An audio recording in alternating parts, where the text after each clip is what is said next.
turn 95 in a couple weeks. Why, in your view, is this U.S. Castro from Cuban soil? William Leogrand is a professor of government at American University. He joins us now to discuss why this is all happening at the moment. Good morning to you and welcome, Professor. Raul Castro will turn 95 in a couple weeks. Why, in your view, is this U.S. indictment of Castro necessary at this moment, according to the U.S., do you think? Well, I think it's part of the broader pressure campaign that the Trump administration has been waging against Cuba really since the beginning of the year when they seized the president of Venezuela, Nicolas Maduro. This is clearly an analogous kind of situation. And I think it's a warning to the Cuban government, who we're having negotiations with, that they'd better give in to U.S. terms, or else we're coming for Raul Castro, the historic leader of the Cuban Revolution. And Professor, do you think that it's inevitable that Raul Castro, I don't think he's going to turn himself in anywhere. So do you think it's inevitable that the U.S. will send some kind of, will start some kind of operation to extract him? I think it's certainly a possibility. President Trump has been hinting at military action against Cuba for a number of weeks now. Of course, our military assets are currently deployed in Iran, so it's not something that's likely to happen in the immediate future. But the effort clearly on the part of this administration is to change the government of Cuba. And this is, as I say, just one more part of a rising tide of pressure on the island, from cutting off Venezuelan oil, imposing a general oil blockade, threatening sanctions against other countries that send oil to Cuba, and finally, just recently, on May 1st, threatening sanctions against foreign companies that do business with Cuba at all.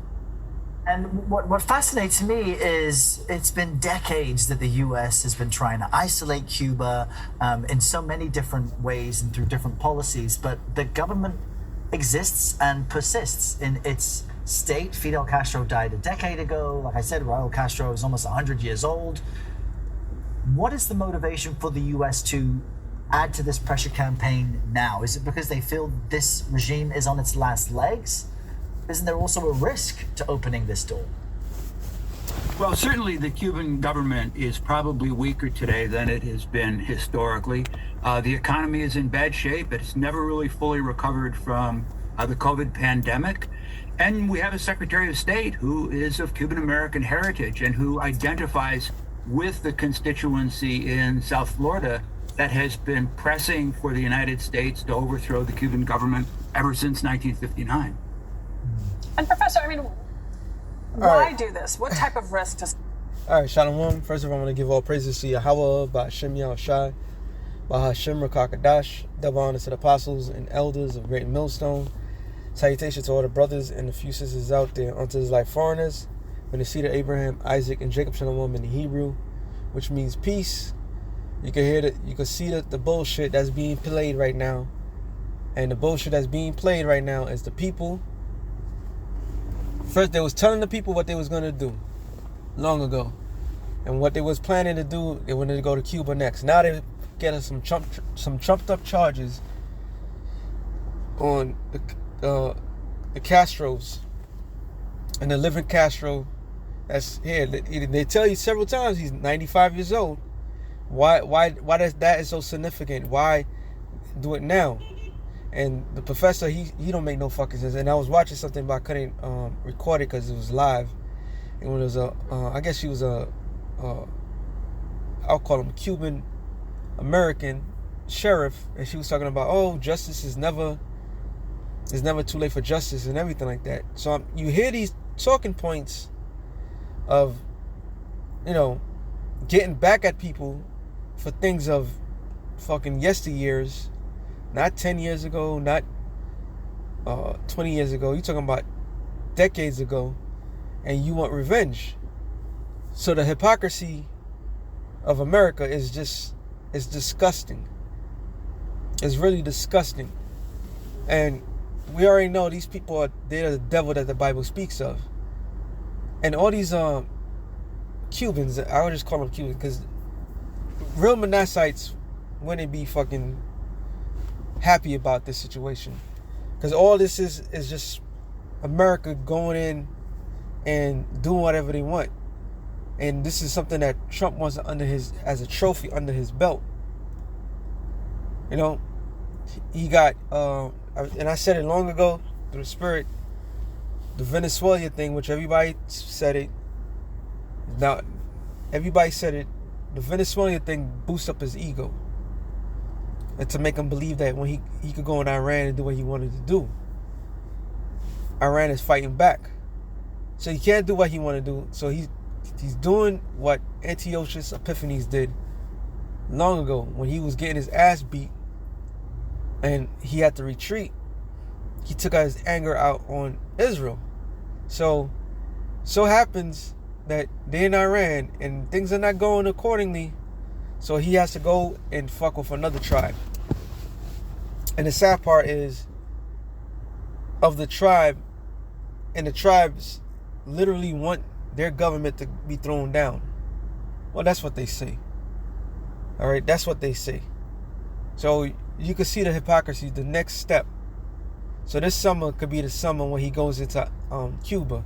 And then they're talking about, oh, the Cuban government hasn't been doing so well, and this, that, to the third, because U.S. sanctions over it.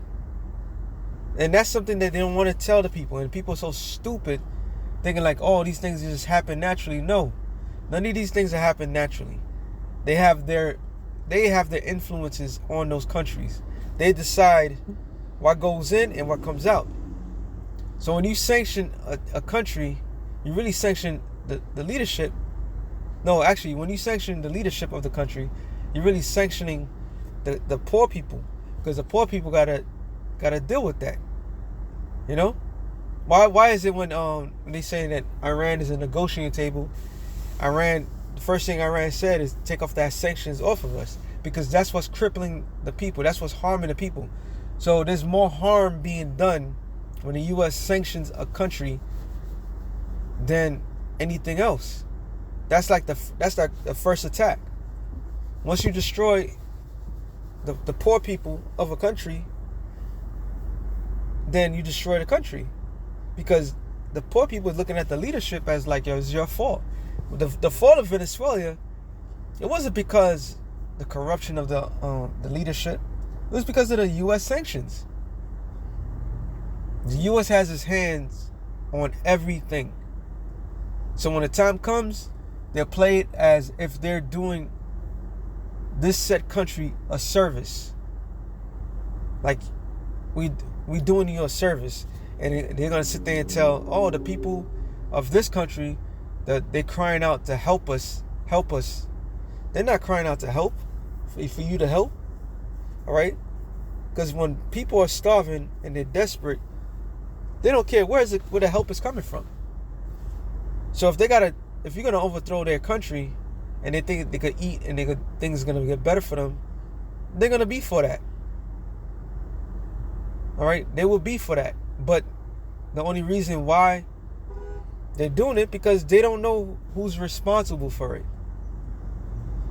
But the Lord having a spirit where the veil is being open, and the people are realizing, like, America is the cause of all the problems. So let me play it a little bit more, because I didn't hear I just seen this. Cuba posed to us. Well, of course, they're claiming 59.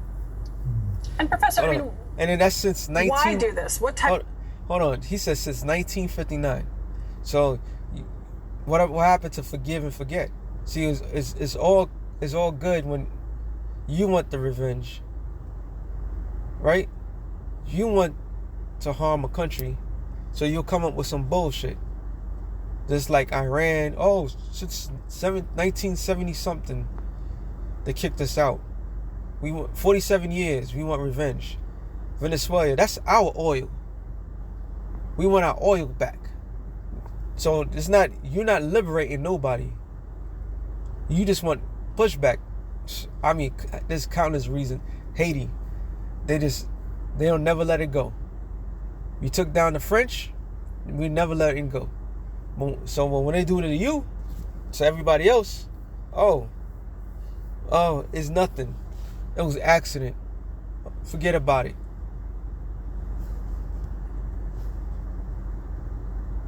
Does Cuba pose to us? Well, of course, they're claiming that it's a threat because it has a good relationship with Russia and China, who the administration sees as extra hemispheric power. Hold on, Salakia. I didn't know I was going to do this. I'm doing this in the car, so it's like a lag. But they said, she asked what threat is Cuba to the U.S.? And his first initial thing is the threat is who they align themselves with. For all these years, Cuba has posed no physical threat. So now all of a sudden, because they're aligned with China and Russia, that's a threat. You hear the bullshit? When this man falls, it's gonna be the greatest fall in human history. As a collective, as a collective,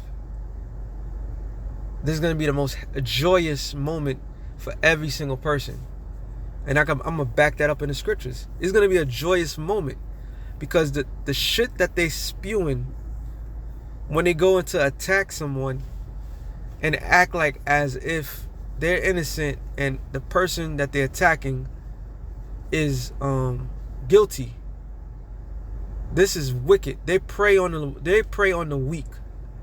That's why he made the statement, the Cuban government, you gotta hear the words. He said the Cuban government is weak right now. So you preying on a weak country because it's weak. And you help weaken that country throughout all these years. So now that is weak, you think to yourself, we could take them out. That doesn't make you a liberator. That doesn't make you strong. That makes you what the world consider a pussy. All right? You are weak for doing that. But when a stronger country that could fight you back, you're not saying nothing. You're not saying nothing to that. All right? And they shouldn't have a presence in our hemisphere, according to the Don Roe doctrine. But Cuba doesn't really pose a military threat to the United States. No shit. They've been reduced to a kind of territorial defense force because of the lack of fuel, the lack of equipment. They're still operating with Soviet-level equipment from 30 years ago, 40 years ago. And Professor, what could the diplomatic fallout be? Because like you mentioned, Cuba is aligned with Russia, with China, and I think a lot of other countries would view, a Maduro-like operation as not legal. Well, I think that's right. And I mean, the risk is that other countries draw the parallel between Russia's invasion of Ukraine and the United States, a military attack on Cuba. Cuba has a lot of friends around the world, particularly in Africa, and some important friends still in Latin America, like Mexico and Brazil. So the United States will pay a diplomatic cost with our allies if it does this. Professor William Leogrand, thank you so much as we look at footage there of Russian President Vladimir Putin meeting with Xi Jinping this week, speaking about those. We are in World War III. We are in World War III, and I guarantee you probably I didn't even look at the comments, because a lot of times if it's CBS or whatever, they just, it's like they bots. They just forward whatever the agenda is. But all this is building up. Matter of fact, I'm just gonna go to one scripture. All this is building up because these devils, they're not satisfied. Habakkuk, they're not satisfied. Here it is, you rule the world, but you fucking with the smallest nations.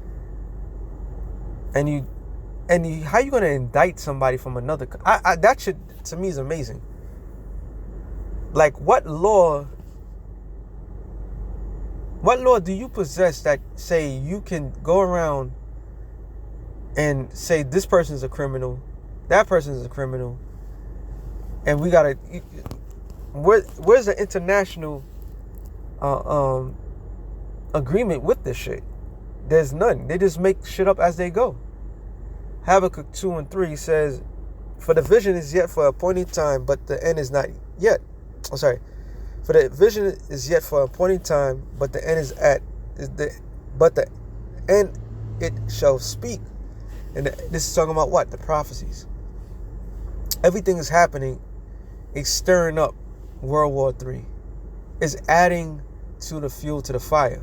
World War III is not going to be an isolated situation as World War I or World War II was. Those world wars was mainly in Europe. All right?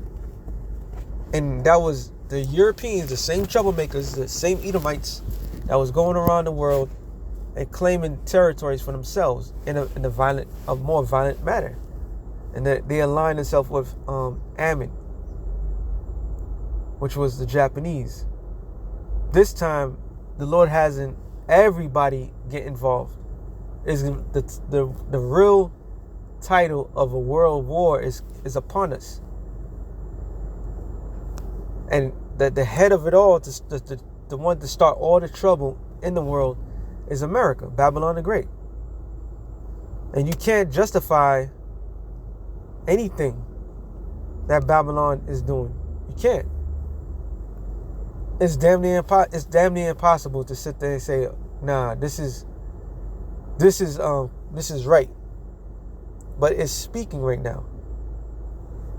All these things is speaking. And it says, and make it plain upon the tables, that he may run that readeth. So we make it plain. We let you know the prophecy is taking place. All right? We make it plain. So that way it's completely understood. And right now we see clearly that America, Babylon the Great, is the bully, is the hammer of the planet Earth. And it will be destroyed. All right? And it says, for the vision is yet for a point in time, but the end it shall speak and not lie. Oh, I read the wrong thing. Slack-it. I was like, huh? For the vision is yet for a point in time, but at the end it shall speak and not lie. Though it tarry, wait for it, because it shall surely come, it will not tarry. Behold, his soul which is lifted up is not upright in him, but the just shall live by his faith. The soul which is lifted up is Esau. His moral standards is no moral. It's nothing but corruption. He's the most corruptible being on the planet Earth, and we could clearly see that. It says, yeah, also because he transgressive by wine, he's a proud man, and is his philosophies. Like I said, where does it say? Like he mentioned of the what do you call it? The Don Monroe doctrine. So basically, he could do whatever he wanted to do for any country in this hemisphere. Russia and China has no say in it. That's why when he went to China, the president of China was like, look, about the Taiwan thing, he didn't say a goddamn thing. All right? You can't sit there and be the moral standard, saying that you're the moral standard of any fucking thing when you're causing all these goddamn problems. And the only reason why they keep bringing up Ukraine, as if Ukraine was just an isolated situation. Ukraine wasn't an isolated situation. Ukraine was, the whole thing with Ukraine, they've been pushing Russia to do that. All right? They kept squeezing into Russia's territory. So as them keep closer and closer, they reacted, and now they're using that as a, say, oh, look how aggressive you are. But who's the most aggressive country on the planet Earth? America. So America's philosophy is democracy, all that crap you want to call it, whatever you want to call it, is what they drunk of. We could do whatever we want to whomever we want, whenever we want. So he's proud. This says, neither keepeth at home. And it's the reason why they want to go in Cuba. One, they kicked out the mafia, the Jewish mafia, out of Cuba. All right, they was trying to exploit Cuba. Now, a good film to watch, which everybody should have watched it, is The Godfather 2. When the mob was investing into Cuba. Cuba was going to be how Las Vegas was. All right? But Castro casted them out. So it wasn't the Italian mob that really were offended by everything. It was a Jewish mob. All right. So they have issues with Cuba since because of those business deals. All right, and the whole situation with the not Guantanamo Bay. That's where they have their thing. The Bay of Pigs, and they was trying to nuke.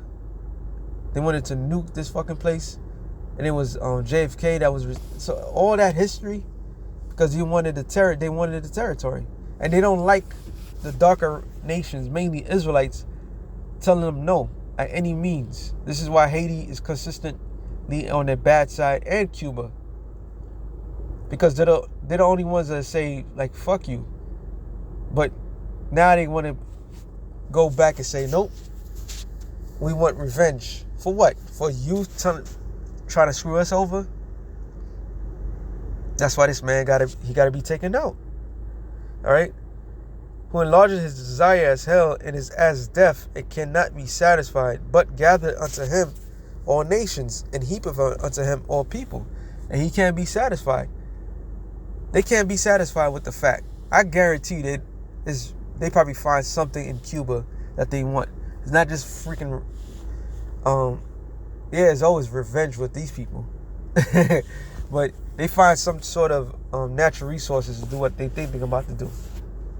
And like the guy said, Cuba has a lot of friends. They have a lot of friends.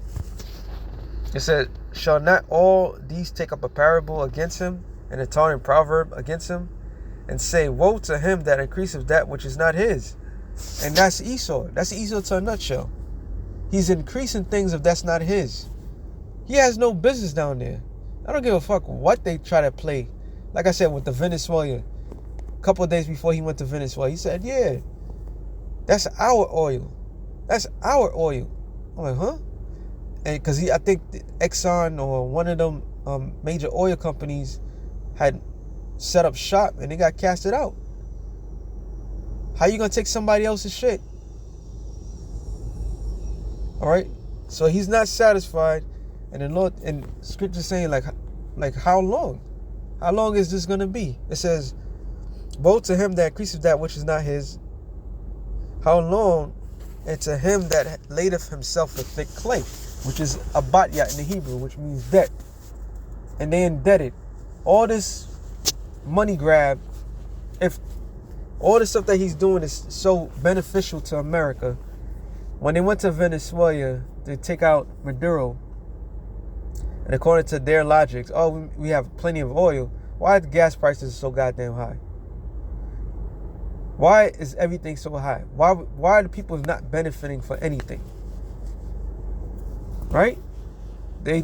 When Trump went to China, he brought up a whole, I forgot they said 25 executives or CEOs of companies, and not one of them had any interest into the people that over here.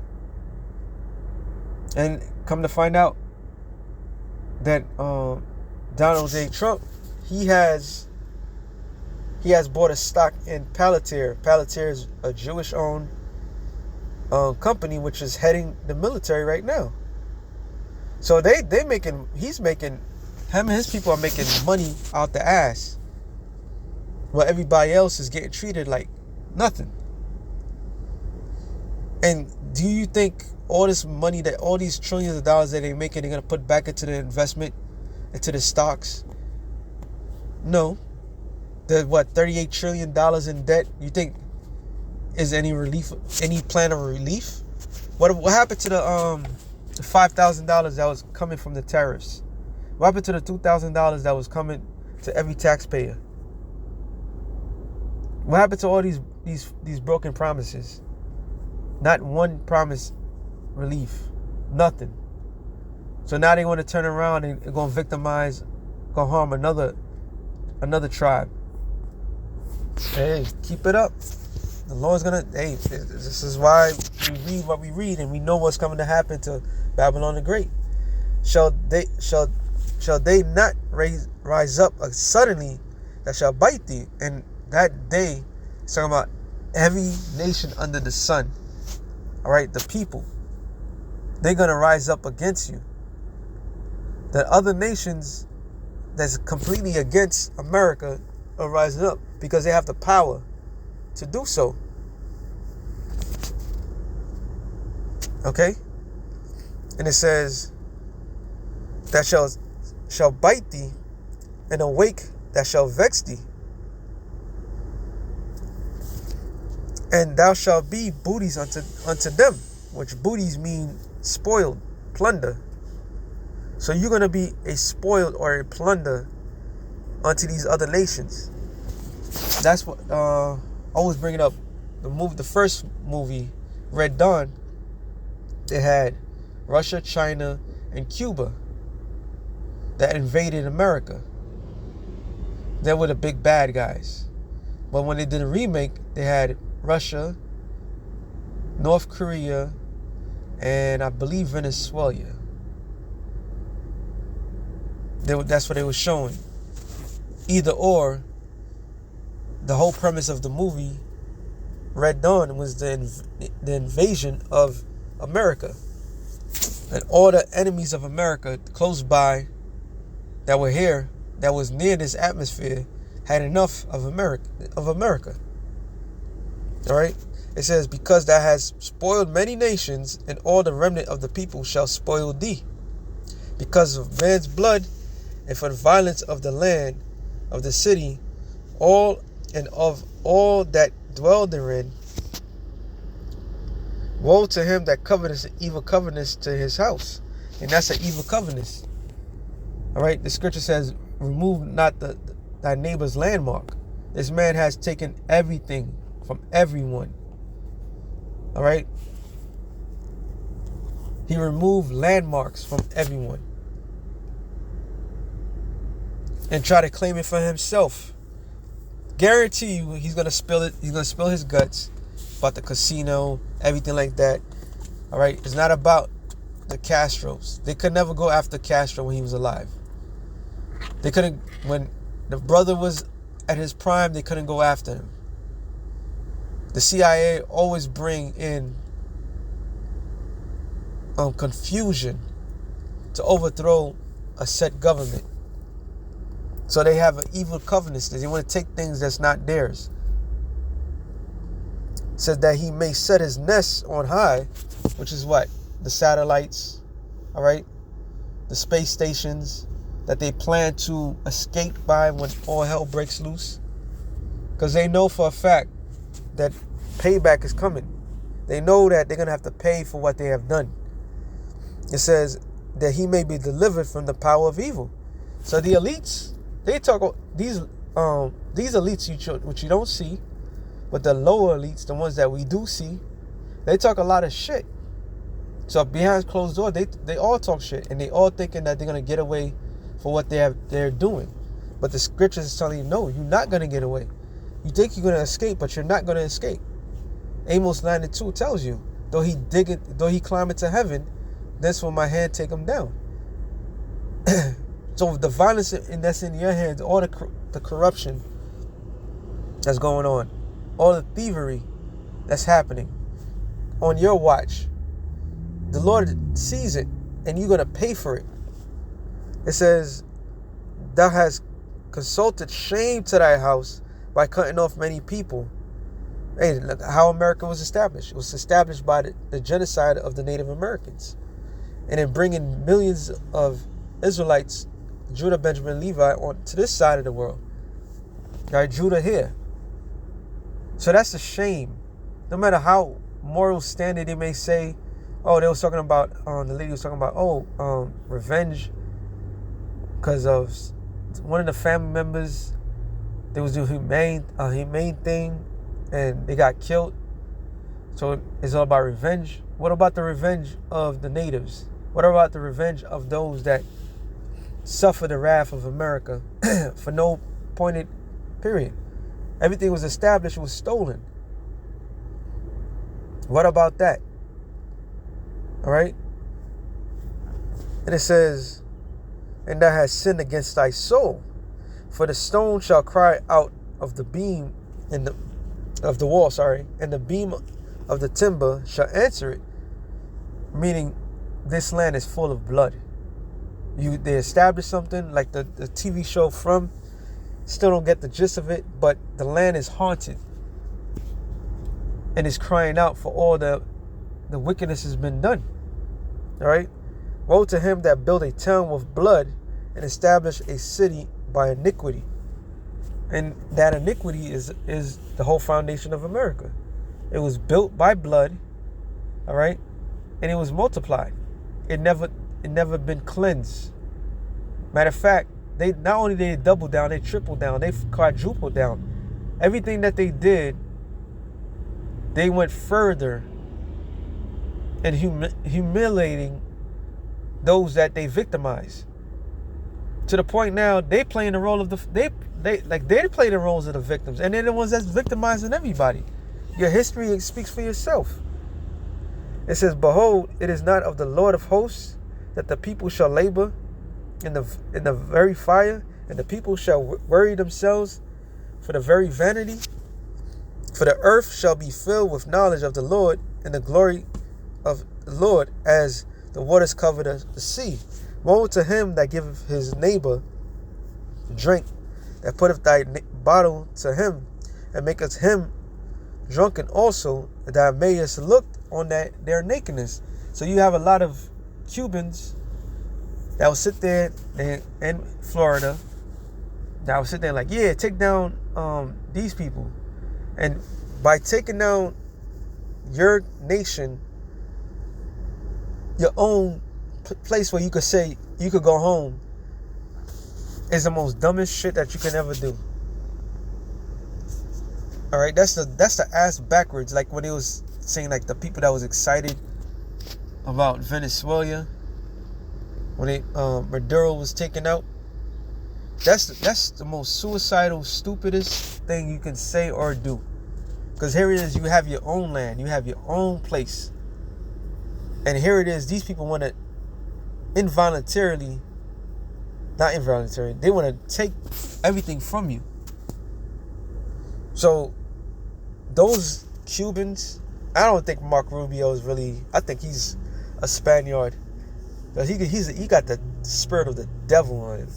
Like he's a devil. But all of them, they all carry a certain type of disease, I could say. And they hate their own. Like you gotta be something really deeply wrong with you. That you will see like, oh, they're gonna go to my home country and tear this place down where I'm from and cheer them on. Like, huh? And then you already know that the influences but that's the corruption of America. That's the corruption of all these people.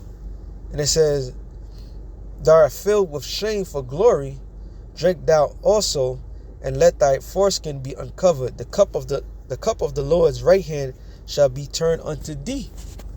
So the cup of the Lord's right hand is what? Slavery. So slavery is coming to you. I quoted something and I'm going to end it off on this. Isaiah 14.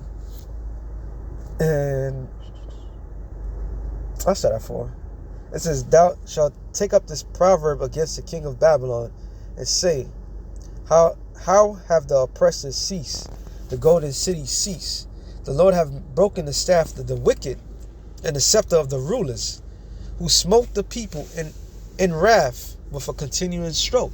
And that the king of Babylon is talking about Esau, Edom. All right? And we could clearly feel the stroke, the pressure. People are being crushed right now. All right? You don't know if you're coming to gold, how you going to pay this, how you going to pay that. This ain't living. This is not fucking living. Okay? But they do this purposely. They literally do this purposely. Because they're the rulers of this world. And it says, the